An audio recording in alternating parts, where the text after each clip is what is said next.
Okay, team, the new cool down for the next 2 months.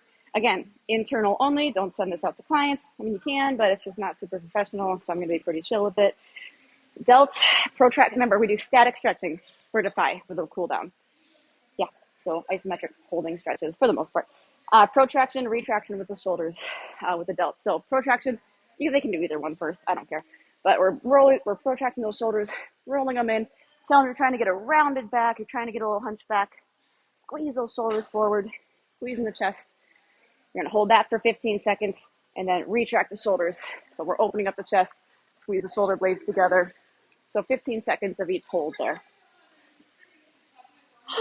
We have a theme with the cool down because that's our first one. And then our final one is very similar. You'll see when we get there. Wrist flexion and extension, 10 seconds each direction, each arm. So arms out. We did this one a few cool downs ago. But they really like it because forearm feels really good to stretch, and we don't stretch it a lot, and it'll increase hopefully some wrist flexibility. So arms are out.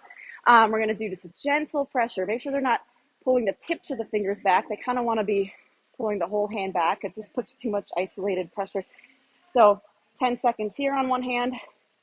Then again, they're not pressing the fingers down. This does nothing. This does literally nothing. Press at the knuckles. Ooh, then you get that good stretch up here. So 10 seconds there, switch arms, 10 seconds there, 10 seconds there. Feels really, really good. And feedback was that they like that. Okay, then we go down to the floor. I always do the first two standing, by the way, to kind of slow down the blood flow, bring the heart rate down before they lay down. So there is strategy to why we do the first two cool downs standing up. Learned that at one of my senior workshops. Okay, single leg knee hug. Done this a lot. Flat on the floor. Other leg is straight out, pull one knee in. If they can't comfortably reach around the front of the leg, they can go under, I would call it the knee pit. So that's that. So 30 seconds each leg. If they can't get to the floor, they can sit on one of the benches or the red boxes and then just kind of pull one leg up into their chest. They'll have to lean back a little. That's totally fine. So that's the version if they can't lay down. Isometric windmill position. Yeah, the windmill, like the core exercise where it's windshield wiper, isn't it? Damn it. Well, we're going to stick with windmill because I already made the template and I don't feel like redoing it. So okay. So, that core exercise that goes like this? I think that's called windshield wiper now, but whatever. But we're doing an isometric of that. So they're going to bend the knees, let the hips and the knees tilt to one direction. Just the goal here is to see if they can keep their their shoulders on the floor, and I bet a lot of them can't do it. So that's why we do these for 8 weeks, to try to kind of correct those tightnesses, those imbalances. So hold 30 seconds there. FYI, a full like this with the feet off the floor, actually doing that exercise is totally a contraindication for seniors because without at least one foot on the floor, there's no lumbar support, and they tend to have weaker lumbar areas anyways. So make sure they are always keeping the foot on the floor. So when they're switching sides, cue them to keep their feet on the floor, come back to center, and then switch. Make sure you're cueing not to pick up the feet. Okay? So now if they can't get to the floor, they're going to do a seated twist stretch. I should just grab the bench. They're going to sit down on one of our benches or our red boxes, sit up tall, and then they grab the box behind them with this hand, and they can put this hand on the hip and just kind of hold in a twist stretch. And then, I used to do that. And if you taught silver sneakers, you probably know that stretch because we would do it. I don't know. I did it all the time. All right, lying banded. Damn it, need a band. You can see I totally prepped for this. Lying hamstring stretch with a band. So cue them to grab the bands before you start your cool down routine. So be like, okay, everyone go grab a band. Firmer the better for this. They actually don't want a light one. I like these. I don't know if all of our gyms have these. Otherwise, the tubing with handles works just fine. But they're going to be on the floor. You're going to loop it around their foot. Other leg can be either out or bent. Now, if this leg out creates too much of a splits feel, they can bend that leg. But really, they're just using this to kind of keep the hamstring, to keep tension on the hamstring.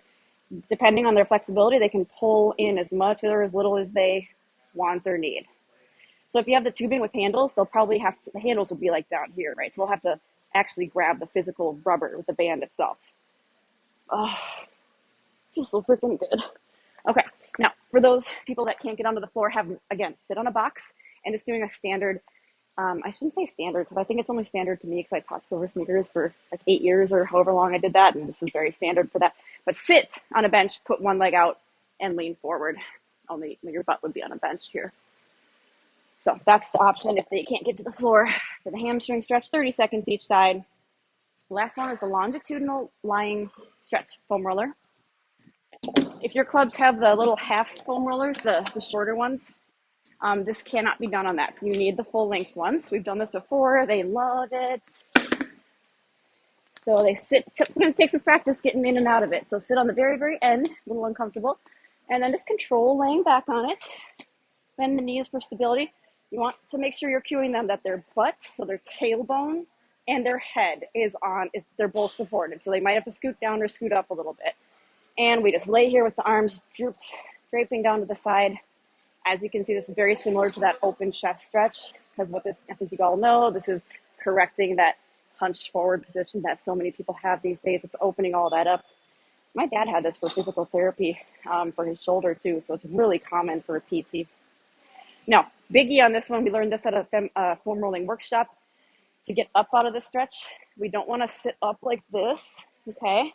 Instead, we want to just roll to the floor.